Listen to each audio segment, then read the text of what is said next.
Hi, welcome to Tracy Mommy Reads. Today I'm going to be talking about 5 of my favorite African American memoirs or autobiographies. And, prior to maybe like 2015-ish, that just wasn't a genre I was ever really interested in. One of the earliest memoirs that I read, and it was written so differently, and I guess because she's a poet or whatever, but the first book is Maya Angelou's I Know Why the Caged Bird Sings. And what's crazy is I read that book like a long time ago, like probably maybe when I was in my late 20s, and at the time I actually thought it was a fiction book. I didn't even realize that it was an account of her life. Just, reading about a lot of the things that she had overcome, because she was born like in the 1930s, maybe 32, 36 or something.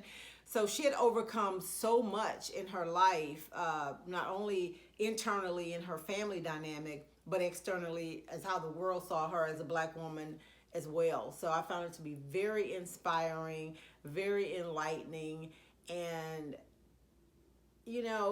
when you read stories about people who are famous or have some level of celebrity, or they seem well off or whatever, a lot of times you do not know like what all these people went through to get to where they are. It's really true. When people say you can't like determine somebody's journey based on where you see them now, and that's kind of the theme of most memoirs, I think, is to kind of like paint the subject or the author in a more human light, because a lot of times you put these celebrities and these people on these pedestals, not realizing they're just regular normal people who've had their share of happiness and sorrows, and it was just something maybe in them that drove them more than the average person to reach the levels of success that they achieved.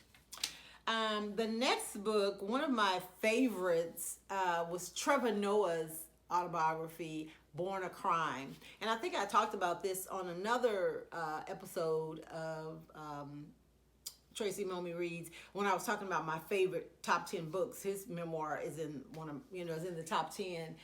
And not only was it obviously well written and had humor and Trevor's wit, based on him being a stand-up comedian and just being so cerebral, it was a whole like history and political lesson, where the title of his book alluded to the fact that his mother was a Black South African woman and his father a white, I don't know if he was German, actually. He wasn't South African. But in South Africa at the time that he was born, which was like in the 80s, it was illegal for mixed race unions. So they had to hide him.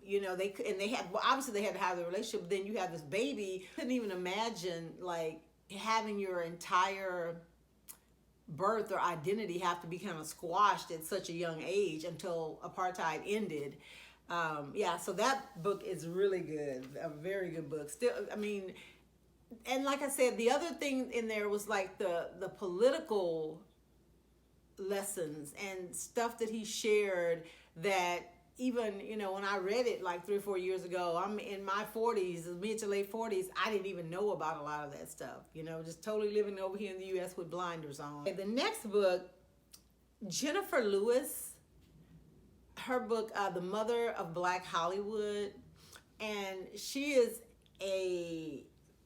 an actress that I'm sure a lot of people are probably familiar with, but the reason why she called her book The Mother of Black Hollywood is because in a lot of Black movies she was always cast as somebody's mother. So that's where she kind of alludes to, but her story was really fascinating. She started off as a Broadway star, like, well, not started off as a star, but that's where her roots was on stage, and she talked about leaving her small community and going to New York and becoming famous. And she name drops a lot of really popular celebrities back during the time, that she had worked with, and how they were all kind of coming up, at the same time.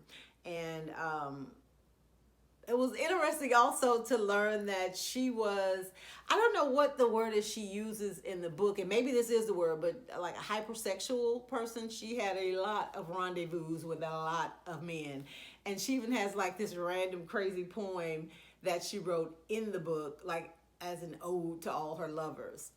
She also suffered from, mental illness. I think it was either manic depression or bipolarism. I am not sure. It's been a while since I read it.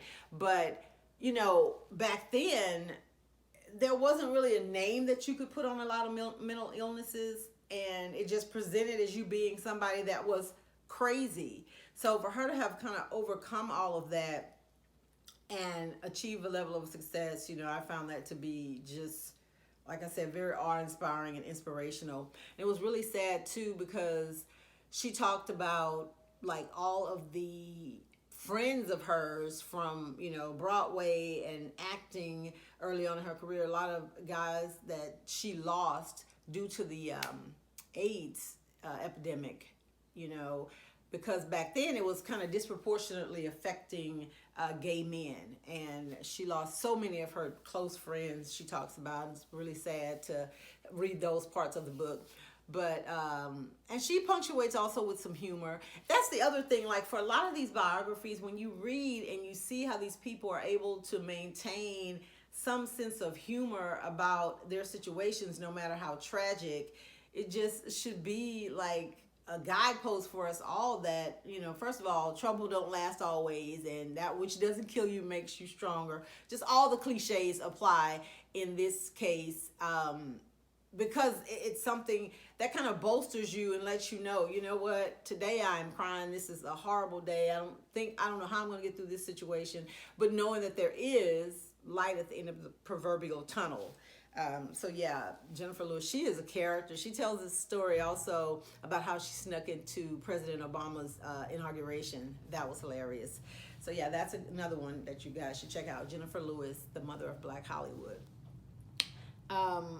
Gabrielle Union, from what I understand, she has a new book coming out. I don't think it's out yet, where she's sharing some more stories from her life. And after reading her memoir, We're Gonna Need More Wine, I'm definitely going to have to check out her new book. The book itself, she just kind of chronicles her, very normal, very suburban-like upbringing, and how she kind of got to where she is. And again, a lot of humor dispersed through the pages. She's extremely transparent and very candid about her life.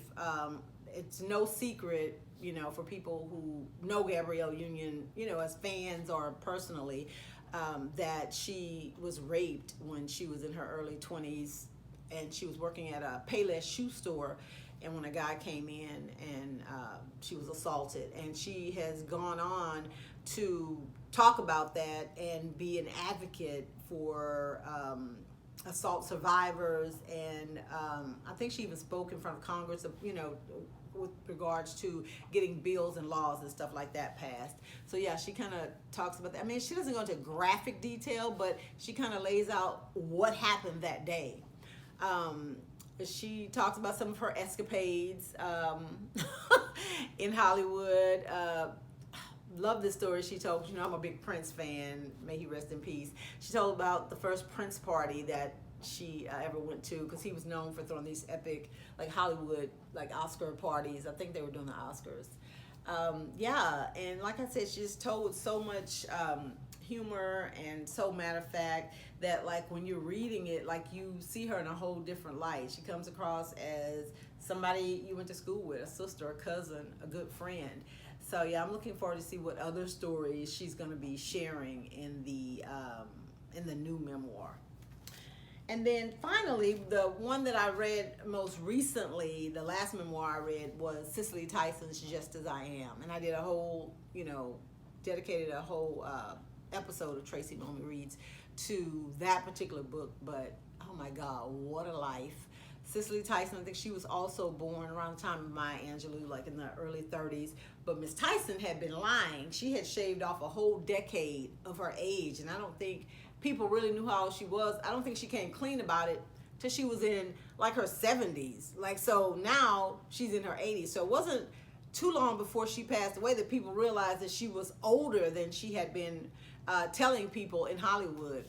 But she had an interesting, start. Her parents were immigrants to this country from the Caribbean somewhere. I can't remember. But just how she kind of fell into acting, starting off being a model when somebody just saw her walking down the street and thought she had different kind of exotic features. She chronicles her life with Miles Davis. Oh my God. Talk about just toxic from my point of view. But yeah, her story was also incredible, and just a love letter, I think, to women, especially Black women, just about being true to who you are, embracing your features, your flaws, and things like that. So yeah, I've read, quite a few memoirs since the very first one back with Maya Angelou, but they've all been like within maybe the last 5 or 6 years. Generally, the memoirs that I gravitate towards are about people who I also kind of admire or may be a fan of. So I haven't read any books of people, just going in blindly like, oh, I didn't know anything about her. I've never seen her movies, or I didn't know she was a singer, or, or anything like that.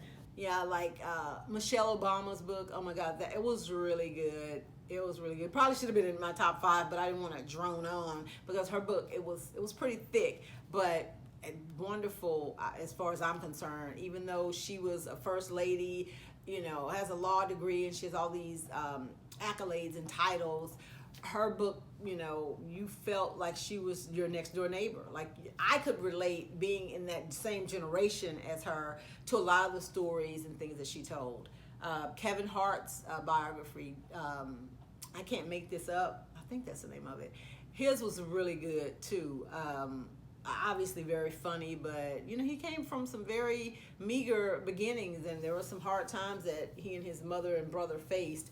And for him to, he's I think kind of a poster boy for what doesn't kill you makes you stronger, because he is just everywhere creating content and doing so much, having come from so little. So yeah, there are quite a few biographies, like I said, that I've read that I've really enjoyed.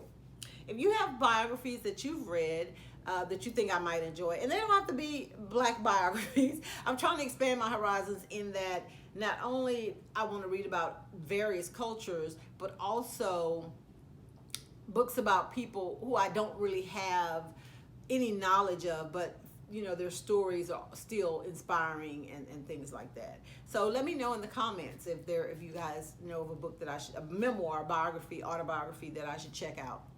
Thanks for watching.